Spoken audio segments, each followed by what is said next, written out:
Okay, so for everything that the world is going through right now, I keep being brought back to the timeline of Julius Caesar. And I have a lot of knowledge on this. I think for people that are more historical brained, it would reign true. If people are not really keen on it, it's because we haven't been keen on history at all in the past 100 years. The fact that people don't know about the Romanov family is criminal, if you ask me, because that was a timeline within a timeline. We keep repeating these cycles. And if you want to go back even further, if you're more like ancient minded, this is the story of Osiris. Um, and that just can bring confusion, but I think it does bring a lot of confusion because people are not keen on history at all. So I wanted to do like a brief synopsis of not necessarily ancient Egypt, but like the timeline after that with Julius Caesar being murdered by Brutus. Okay, so Caesar back in the time was like the god of the world. This world is so effed up because we don't have like a physical god incarnate.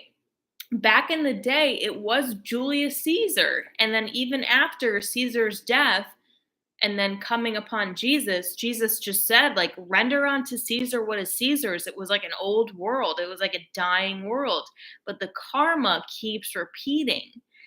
And there's something obviously with the money. You know, Caesar's branded on all the money. Jesus didn't get branded on any money. Isn't that interesting? Why didn't he? Is there any evidence for Jesus getting branded on money?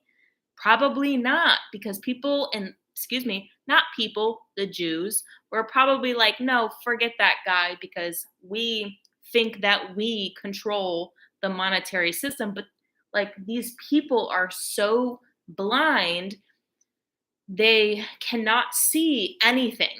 So they just create this world that is so blind, deaf, and dumb. We've been living in a reality that is so blind, deaf, and dumb to the divine rule.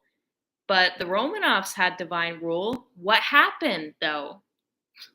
The Bolsheviks were creating a revolution and they were like, we hate these people because we are in our own sin and desolation. It must be their fault. They're always trying to create the fault of the divine. This is the battle between God and the anti God, anti divine. They're always trying to do this, but it wasn't always like that.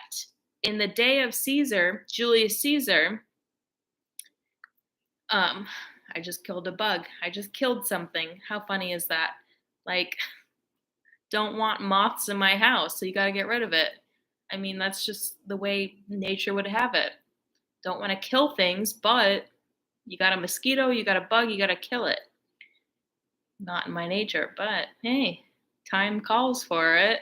Got to remove the bugs. Got to remove the bugs in the system. Don't want moths in my house. The timeline of Julius Caesar, yeah, people revered him as God, and then there's so much to be said about that because people focus on the money, but they're not focused on the love. This world doesn't understand. They have an idea of what love is, but they don't fully conceptualize it because I don't think that we have seen this type of love in a very long time. You could say Mother Mary with Jesus, that was a type of love, a maternal love. You could say Tsar Nicholas with the Tsarina, but that love was also very convoluted with war. It was really convoluted with war. And Kaiser Wilhelm, the Emperor of Germany, was the human embodiment of war at the time. What did he do? He fired the unification army to end war. That was their job, was to end war. There's an army above everything that you think you know. All right, you think you have like all these nations warring against each other and you think you're keeping track of all the news? No, because God's will be done. There's a unification war. There's a shadow government above the shadow government that controls everything. So, when all these aliens were abducting people, in 1996, something happened where some type of lawful government came in and said, you can't do this anymore. If you're going to take them, just take them. Do not return them. And if you want to take them, you have to take them in their consciousness. You can't take the physical body. These were the laws set in place. By who? By who? A greater military that exists beyond the news that you're reading. This is why everything is just plans and threats and fake, probably, because there's a greater military that exists above the military that you think is the greatest military in the world. It's not.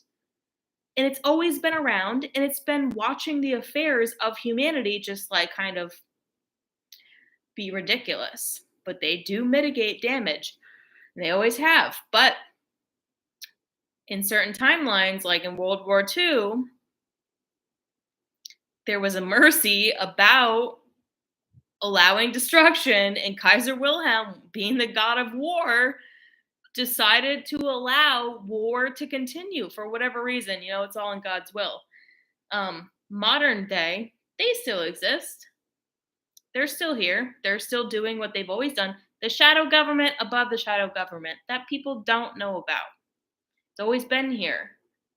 These are ancient factions that are looking after the affairs of humanity.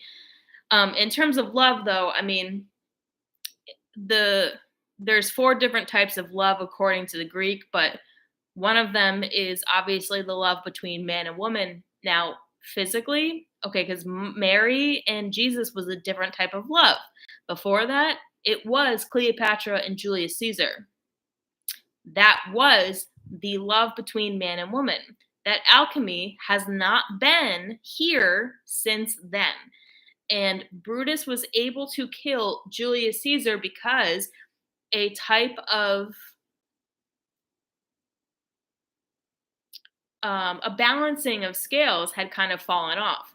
So, you know, they were able to kill him for some reason. And then Marcus Agrippa, who was the little Lucifer pawn, the little Jewish pawn of Augustus Octavian, who was the big Jewish pawn, and this whole backstory, this is like rebirthing the Bolshevik Revolution. It's the same shit with Marcus Agrippa and Augustus Octavian.